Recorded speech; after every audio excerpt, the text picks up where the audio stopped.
Comme chaque semaine, nous recevons une entreprise partenaire d'Assurenco pour une vidéo avec un dirigeant, des questions, des sourires et des surprises.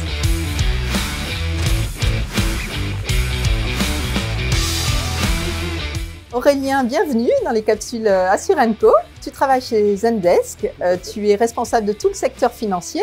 Alors, est-ce que tu peux nous présenter Zendesk, nous dire si c'est vraiment zen finalement? Zendesk, c'est un éditeur de logiciels conçu pour les services clients et les forces de vente. Et ça a été fondé en fait il y a 15 ans par 3 Danois à Copenhague, avec cet esprit zen justement, en fait en se focalisant sur l'expérience collaborateur, avec l'objectif en fait de leur simplifier la vie. Bah ça c'est pas mal ça comme objectif. C'est 130 000 clients dans le monde, dont à peu près 4 000 en France, 5 000 collaborateurs, on est 150 en France, c'est 1,3 milliard de dollars de chiffre d'affaires l'année dernière. D'accord, bah c'est une belle réussite tout ça alors. Ouais, non, c'est super. Sans le savoir, tu as peut-être déjà utilisé Zendesk, même les gens qui vont nous regarder, parce que Zendesk c'est utilisé par de nombreuses marques assez renommées, comme Netflix, Booking.com, Blablacar, ou Spotify. Bah, vous êtes bien introduit alors. Toi, tu travailles, tu dis responsable du secteur financier, donc j'imagine de l'assurance aussi. Oui. Et voilà, bah, comment tu vois finalement les enjeux de notre secteur? On en voit 3 enjeux majeurs dans le domaine. En fait, on va mêler un peu assurance et expérience client.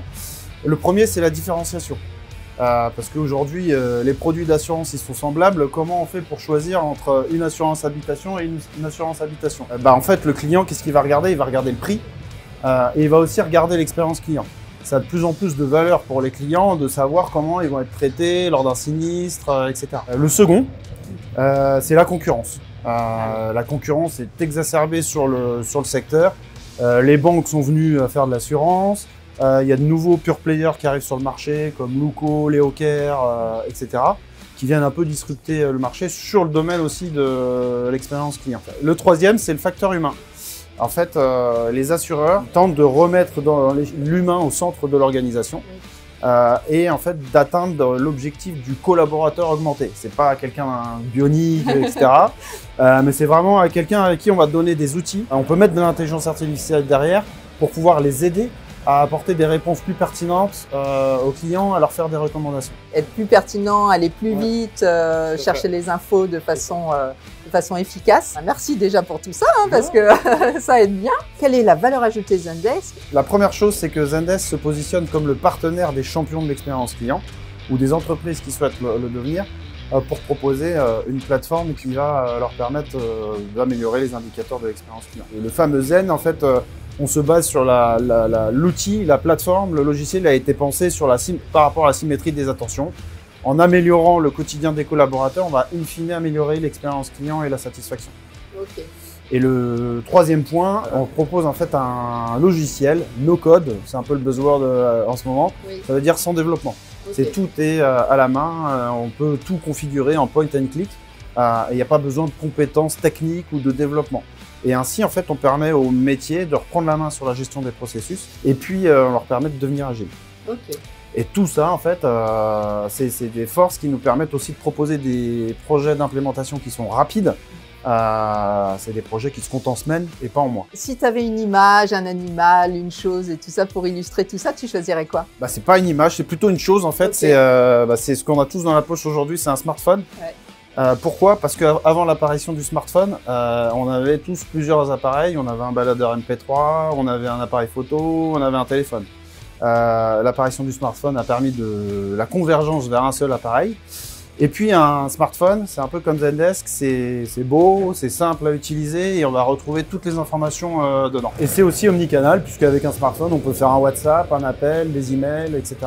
comme Zendesk. Est-ce que tu as une petite anecdote à nous raconter? C'est pas une anecdote, c'est plutôt un constat. Okay. En fait, ça fait 5 ans que je travaille chez Zendesk et j'ai constaté que Zendesk était un peu un outil d'évolution de carrière. Beaucoup de nos clients qui l'ont mis en place, qui nous ont fait confiance, ont permis d'améliorer l'efficacité, la satisfaction client, etc., à l'entreprise de progresser et ça leur a permis d'accéder à de plus grandes responsabilités. Okay. C'était vraiment une surprise de voir qu'un logiciel pouvait aider autant et que ça se voyait vraiment. Ah, ça fait du bien ça.